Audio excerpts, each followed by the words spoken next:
João capítulo 10, verso 10, o tema da minha mensagem hoje, ela vai falar de estações. Aqueles lugares onde paramos, muitas vezes nas programações de onde vamos fazer, ou onde elas foram elaboradas.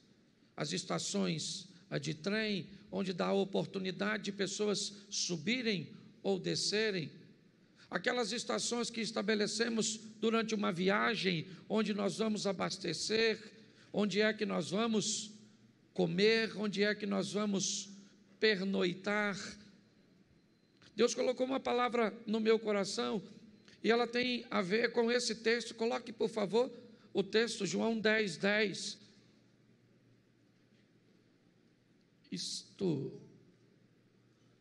O ladrão não vem senão a roubar, a matar e a destruir. Eu vim para que tenham e a tenham com... Feche seus olhos. Senhor nosso Deus e Pai, em nome de Jesus, continua falando conosco. Usa-me, ó Deus, como um canal de bênção, pelo poder do nome de Jesus. Amém. Glória a Deus. Desde o início do ano, nós trouxemos para a igreja uma proposta de recomeço, de retomada, de realinhamento, de fazer com que a igreja retomasse aquilo que perdeu, realinhasse seu comportamento, revisse seus conceitos, rompesse com algum de seus paradigmas.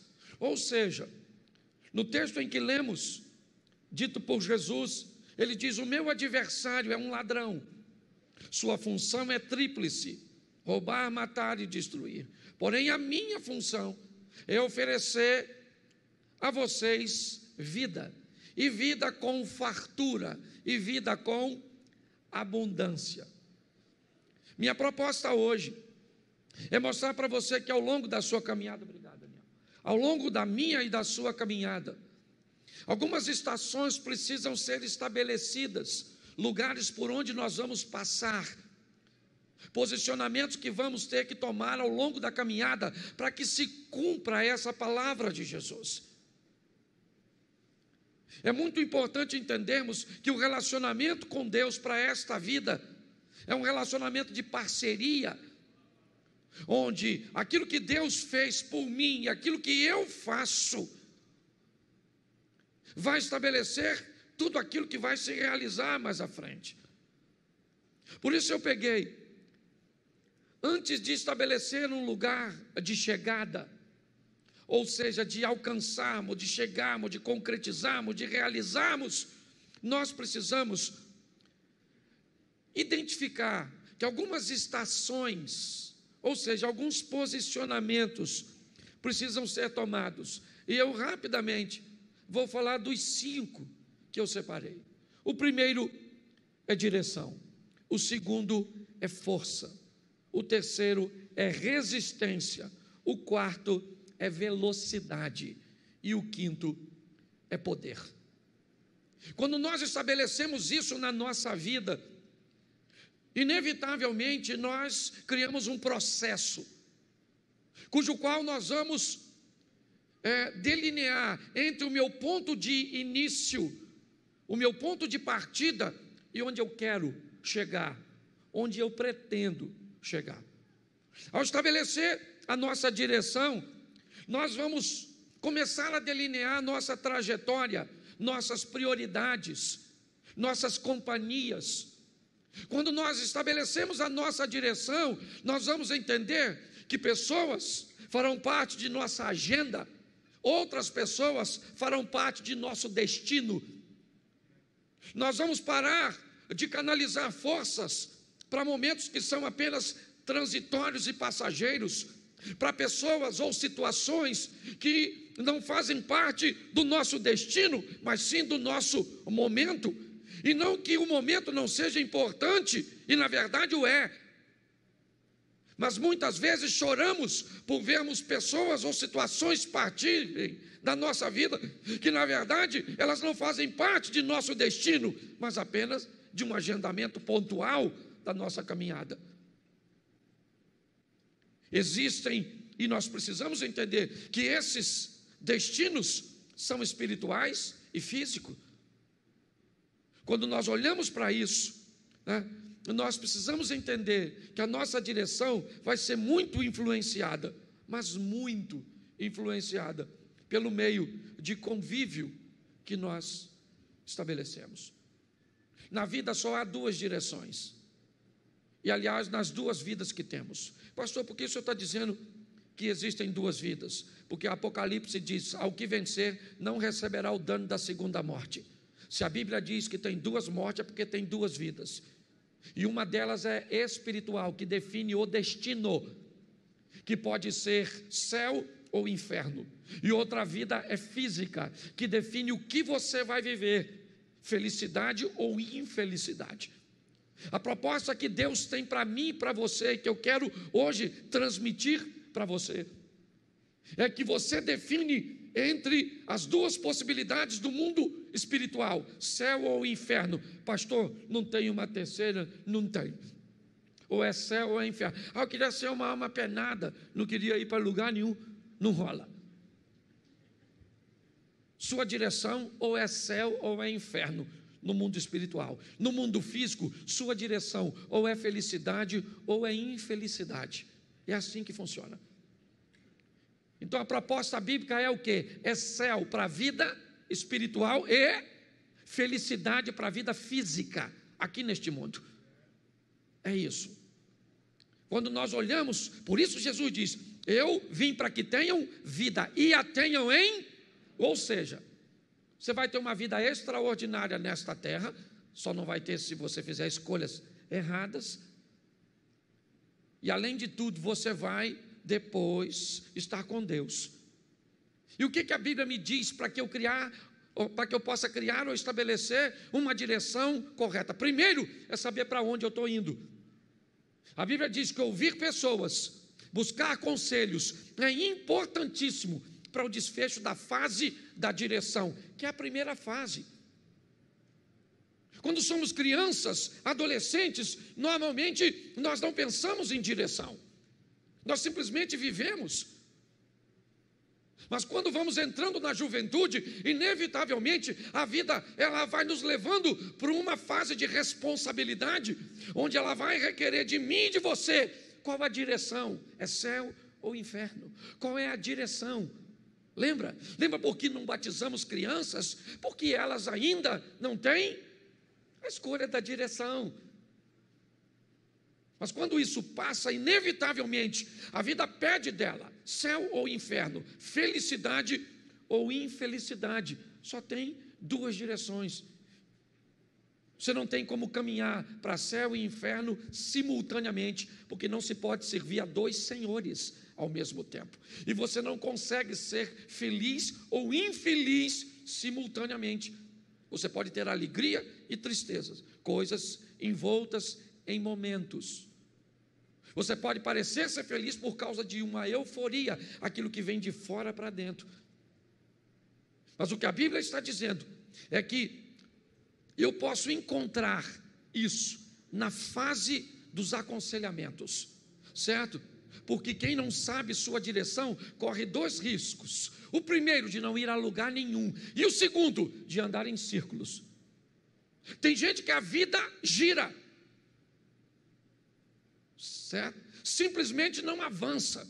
Você encontra alguém hoje e você encontra ele daqui a 10 anos e ele está no mesmo lugar. E ele tem movimento, ele só não tem ascensão, ele só não tem crescimento, ele só não tem avanço. E não é disso que eu estou falando. Eu estou falando de glória em glória, de fé em fé, para que amanhã seja melhor do que hoje, para que a manifestação de Deus amanhã na nossa vida seja superior àquilo que nós estamos vivendo hoje. Quem não tem direção, você pergunta para ele onde ele se vê daqui a 5 anos, ele não sabe. Esse dia eu estava mostrando o terreno da igreja para alguém, e alguém me perguntou: pastor, onde o senhor se vê daqui a 5 anos? Eu falei: dentro da igreja aqui, pregando para 2.500, 2.800 pessoas.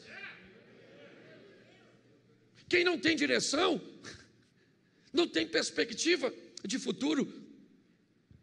Então, a Bíblia diz que eu preciso ouvir pessoas e buscar conselhos, mas presta atenção em Provérbios 11, 14. Coloca para mim, por favor, Provérbios, capítulo 11, verso 14. Eu vou dar mais uns 4 ou 5 versículos, então, por favor, fique atento, eu acabei não combinando com vocês. Provérbios 11, 14. Isso. Vamos lá? Não havendo sábia direção ou sábios conselhos, o povo, mas na multidão dos... Preste atenção, você precisa de conselho, sim ou não? Sim ou não? Mas de que tipo de conselho? De gente sábia. Ok? Para você ter uma boa direção, você tem, certo? Que buscar viver perto de quem tem sabedor, porque conselho de cabeça de bagre não vai te levar a lugar nenhum. Quanto mais rápido você descobrir qual é a direção, para onde você está indo, qual é o seu fim, qual é o seu destino, onde você se vê daqui a 5 anos, a 10 anos. Pastor, isso é se preocupar com o futuro? Não, isso é planejamento de vida. É assim que funciona, tanto no mundo espiritual, quanto no mundo físico. Está lá, a água nos artelhos, a água nos joelhos, a água nos lombos, a água, certo? E depois eu não consegui. O que é isso? Isso são níveis. E nós precisamos entender e olhar para esse ambiente. Porém, já que eu estou falando de caminhada e de vida, tome cuidado, porque ao longo da vida, você pode encontrar sábios, pessoas sábias que estão perdidas. Então, às vezes, você pode receber um conselho extraordinário de um bêbado. Esse dia, eu ia dar aula num local, ia ministrar uma aula, e chegou um camarada na minha casa, e ele me deu uma aula extraordinária, alguém que eu não imaginava que ia me ensinar tanto, me ensinou naquele dia.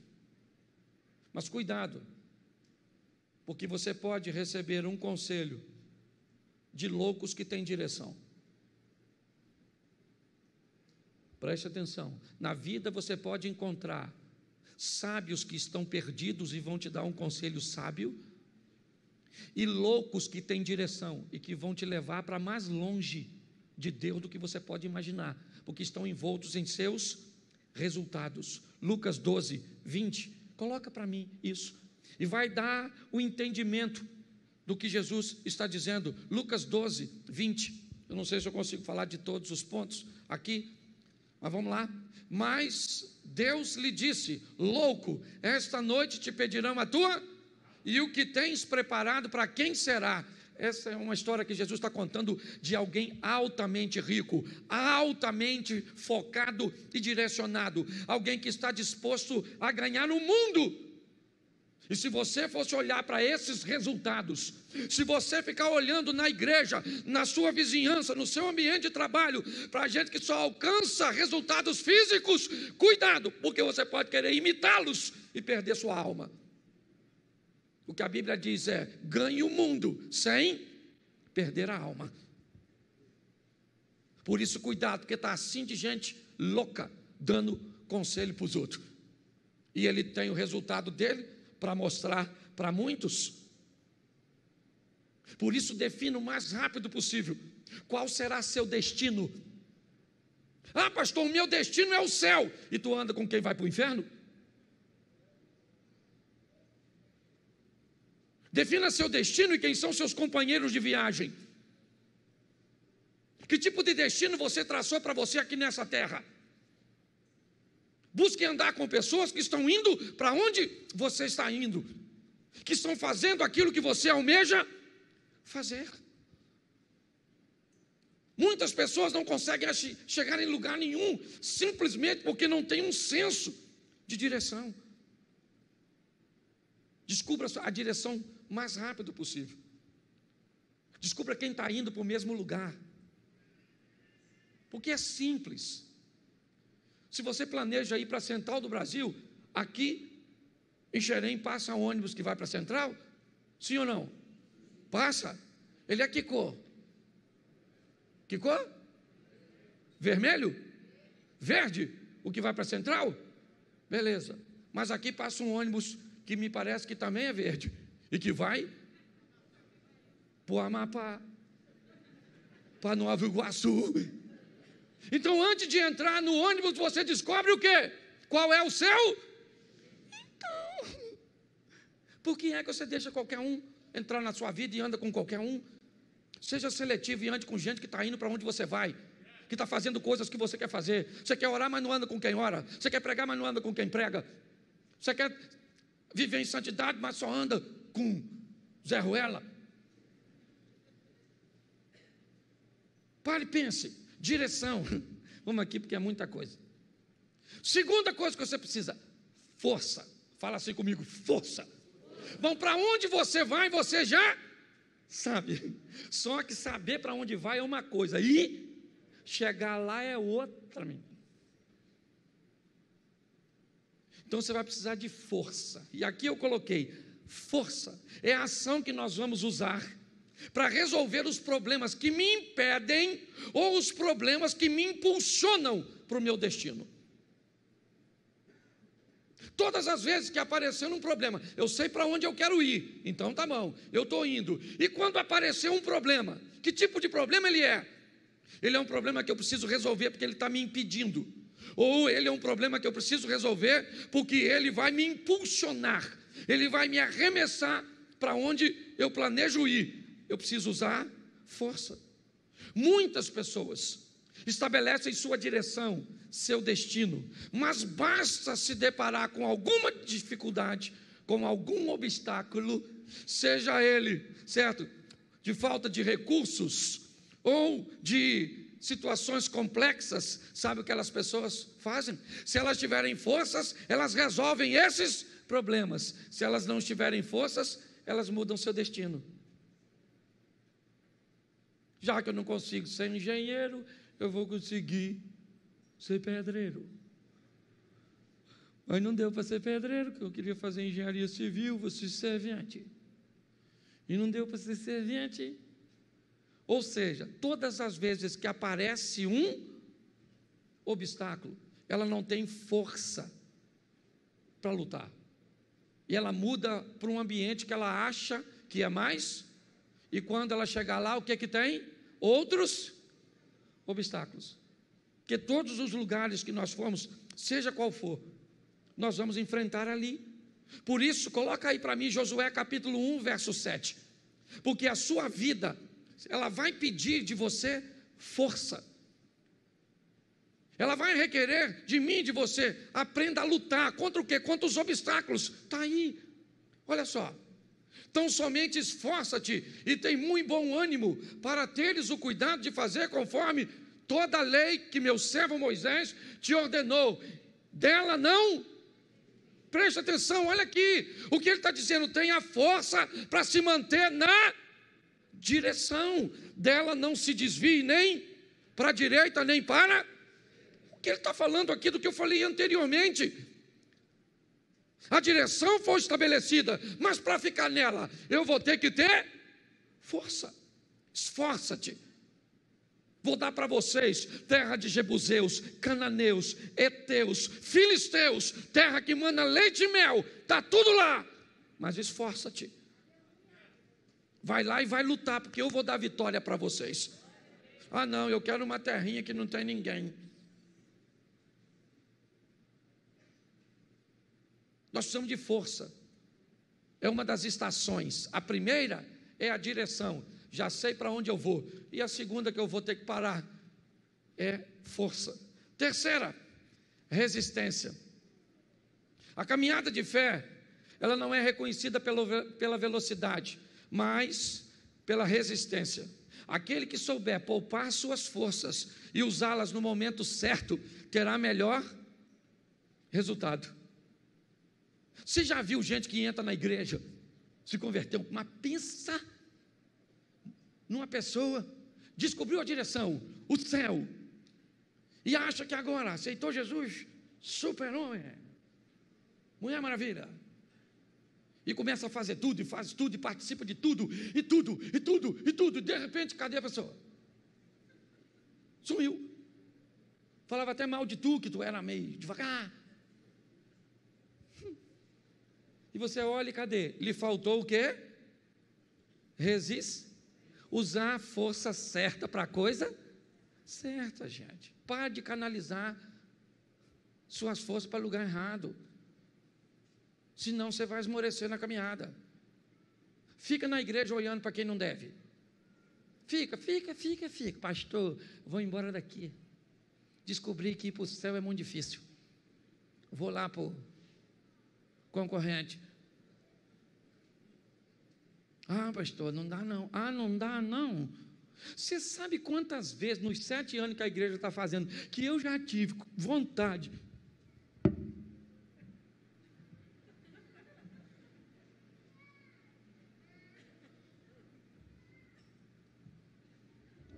Um montão. Tem gente que bate nas minhas costas ali, pastorzão. E por trás.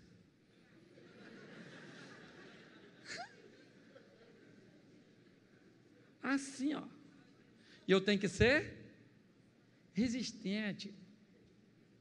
Teve gente que já me abordou ali, mas falou uns 20 palavrão comigo. Xingou eu, minha mãe, minha avó, minha tia, os parentes meus que não nasceu. Xingou eu de tudo. E se eu falo para ele, vai lamber sabão, metade da igreja desvia. Porque eu não posso falar. Então eu tenho que ser resistente. Falo para vocês mesmo, já tive vontade. E já falei com a minha mulher, filha, vamos embora. Nós podemos morar em qualquer lugar desse mundo hoje, louvado seja o Eterno.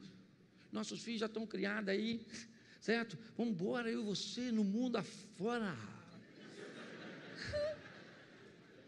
Balão mágico, uma coisa desse tipo. Mas aí eu paro para pensar, Cláudio, lembra quando minha cadela morreu? Lembra, Lolô morreu? Lolô morreu, veio a óbito, perdemos Lolô. E aí então, eu falei, nossa, sofri tanto por causa de Lolô, que eu falei, não quero mais cachorra, chega, nunca mais. E o Espírito Santo falou ao meu coração, está machucadinho, não quer mais não, só por causa de uma decepção ruim, ou por uma situação ruim. Meu irmão, resistência, use a força certa. Você tem um pedaço de pau em casa, certo? E você tem um chinelo, se parece uma barata, você pega o quê? O quê? Mas o pedaço de pau é mais forte. Por que você bate o chinelo? Porque o problema é pequeno, então você resolve o chinelo, certo? Tem gente que não resolve, sai de casa. O que tem lá? Um monstro. Nossa, quem é? Uma barata. Sangue de Jesus tem poder. Mas se aparecer uma cobra na sua casa, você pega o chinelo? Você pega o quê? Porque você tem que usar as forças certas para resolver a coisa certa. Para de potencializar a coisa pequena. Senão você vai jogar a sua resistência no lixo. Tem que ser resistente. Efésios 6,13. Coloca aí. Já estou quase terminando. Pensei que já estava aqui. Efésios 6,13. Preste atenção. Glória a Deus, Efésios capítulo 6, verso 13. Portanto, agora não estava lendo aquilo mesmo não, irmão. Portanto, tomai toda a armadura de Deus para que... Isso é uma mensagem fragmentada. Para que possais resistir no dia... Para que possais... Não. Volta lá no resistir, porque eu estou falando de resistência. Para que possais... Isso aí, meu filho, lembra? O que está acontecendo nesse capítulo de Efésios? Está falando da armadura de... Para você estar protegido, é capacete na cabeça, é couraça, é escudo, é sandália no pé. Para quê? Para que você seja resiste. Porque cada dia traz consigo o seu mal. Você quer chegar, querido, no final? Seja resiste. Porque está assim de gente parando pelo caminho. Sim ou não? É gente divorciando. Você já teve vontade de divorciar? Não fala não, você que é casado. Provavelmente você já teve vontade de matar seu cônjuge dormindo. Certo? Mas você foi resiste. Sim ou não? Isso, vamos lá, vamos adiantar aqui. Quarto, então primeiro vamos voltar lá no início. Você tem que ter direção, depois você tem que ter força, depois você tem que ter... E aí, se você chegar até aí, você define a velocidade. E eu confesso que eu fiquei desapontado quando me deparei com esse texto de Números 13, 25. Eu já tinha passado por esse texto dezenas de vezes, mas eu nunca tinha parado para ver sob essa perspectiva. Números 13, 25. Depois, voltaram ao fim de quantos dias? Quantos dias? Se esses caras voltam de espiar a terra depois de 40 dias, se eu quiser fazer qualquer tipo de conta, vai ficar, certo? Pequeno. Sim ou não? Sim ou não? Sim. Se ele levasse 20 dias para ir, mais 20 para voltar. Se levou 15 para ir, 15 para voltar, 10 para espiar. Se levou 40 para ir, 5 para espiar, 40 para voltar, seja qual for, a conta compromete algo muito sério, a velocidade. O que a Bíblia está dizendo é que o povo leva 40 anos para atravessar ou para chegar num lugar que os espias fizeram com... Nós temos um problema aqui, velocidade. Ok? Velocidade. Muitas pessoas se perdem porque ficam a vida toda lutando por um propósito. Cuidado com isso, porque quando Deus diz, vai lá e espia, eles estão 40 dias, 60 dias, que tivesse um ano distante de onde Deus preparou para eles, e eles levam 40. Deus tem coisas para mim e para você que pode ser alcançado muito mais rápido do que você imagina, mas depende do seu posicionamento mediante a isso, porque velocidade é extremamente importante, porque a vida é curta, única e rápida. Dê uma olhada para isso. Por último, aqui, porque está assim lá fora, ó. Quando sair você sai, mas sai mesmo, que é para o povo entrar, e eu tenho que correr aqui, porque esse culto é assim mesmo. Por último, poder. Poder, você precisa de poder. Você precisa de direção? Precisa. Você precisa de força?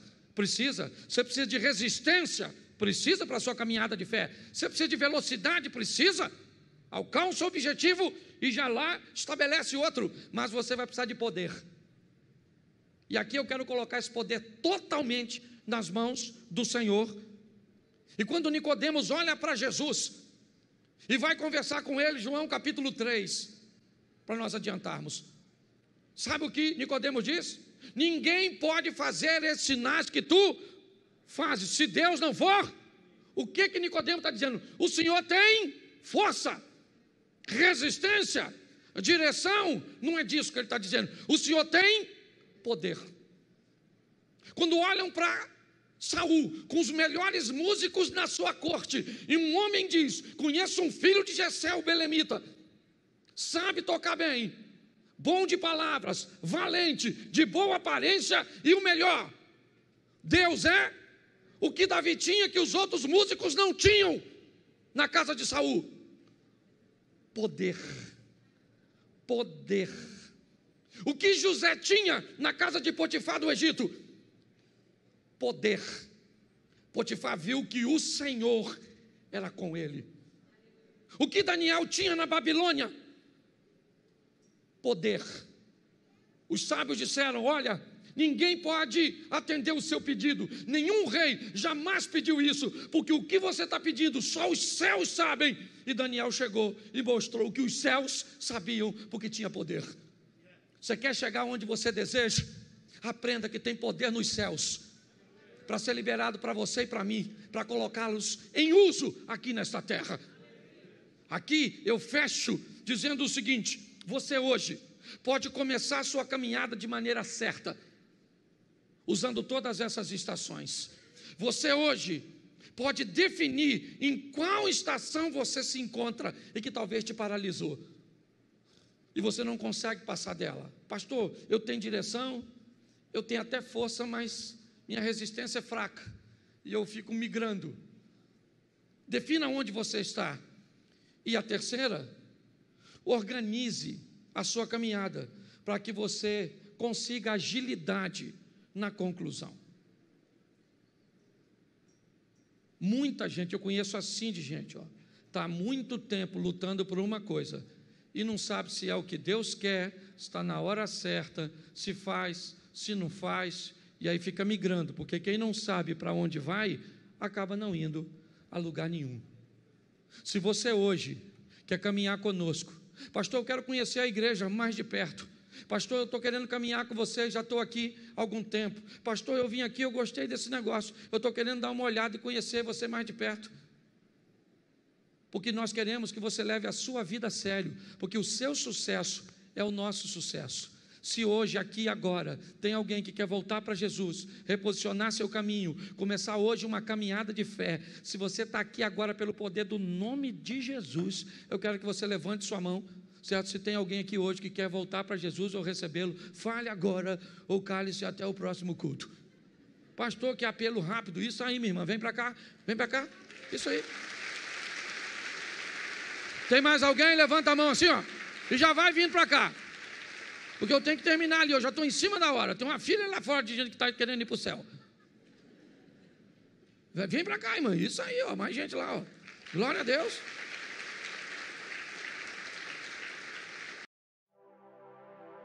Porque todo aquele que invocar o nome do Senhor será salvo. Como, pois, invocarão aquele em quem não creem? E como crerão naqueles de que não ouviram? E como ouvirão, senão a quem pregue? E como pregarão, se não forem enviados? Como está escrito: quão formosos os pés dos que anunciam o evangelho de paz, dos que trazem alegres novas de boas coisas. Mas nem todos têm obedecido ao evangelho, pois Isaías diz: Senhor, quem creu na nossa pregação? De sorte que a fé é pelo ouvir, e ouvir pela palavra de Deus. Romanos capítulo 10, versículo 13 ao 17.